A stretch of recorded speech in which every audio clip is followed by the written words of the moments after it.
Всем привет! Вы на канале Польза.нет, меня зовут Саня, здесь только подробные обзоры с целью сэкономить вам средства. И сегодня я расскажу вам про свой топ-10 смартфонов в категории до 30 тысяч рублей. Что можно сказать про эти смарты? Спойлер, они все хороши, у всех у них есть достаточно мощности для того, чтобы вы не мучились с интерфейсом, он не лагал. Все они быстро включают камеру, во все эти смартфоны можно играть, с разной степенью успеха, правда.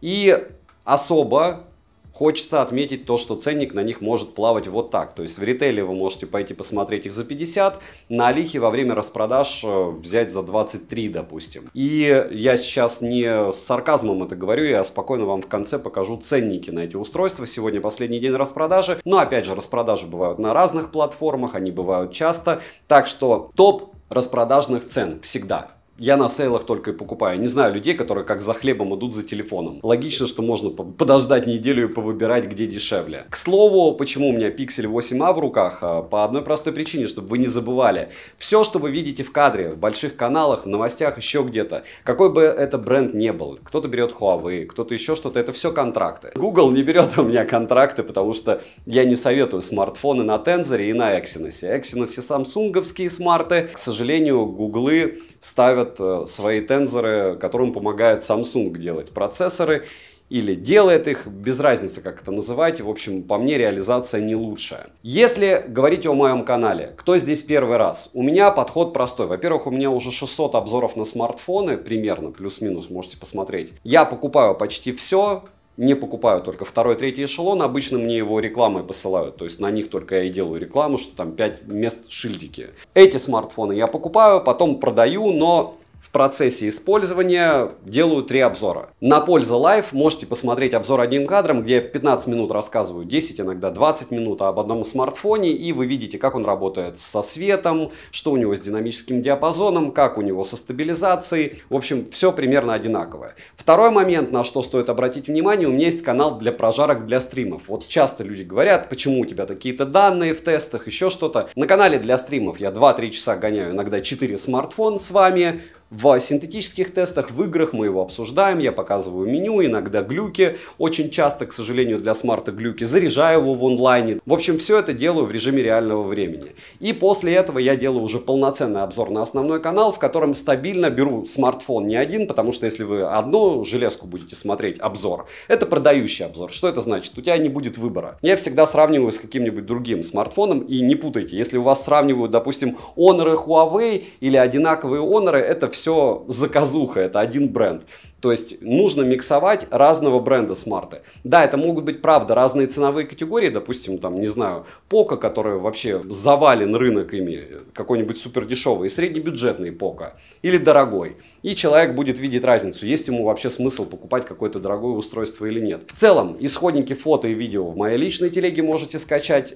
Все цены, это цены с распродаж. С моей личной телеги, в любой телеге, не только моих скидок, вбиваете название устройства и смотрите динамику в рублевом эквиваленте. И от этого отталкиваетесь, готовы ли, если вы хотите покупать в ритейле, переплачивать в ритейле. По поводу этих устройств до 30 тысяч рублей. У них есть маленькая особенность, это поддержка. Они у вас смогут прожить спокойно 2 года. Если вы их приобретаете, разумеется, вы получите камеры, которые могут соперничать с флагманами, вы получите экраны, которые не уступают очень часто флагманам практически ни в чем. Вы редко когда получите беспроводную зарядку, редко когда получите суперскую защиту от влаги, но в целом подобного рода устройства до 30-ки, то есть это $300, очень классные всегда. Но напоминаю, что если вы будете брать их с-за рубежа, то свыше 200 евро вы будете переплачивать 15% таможенного налога.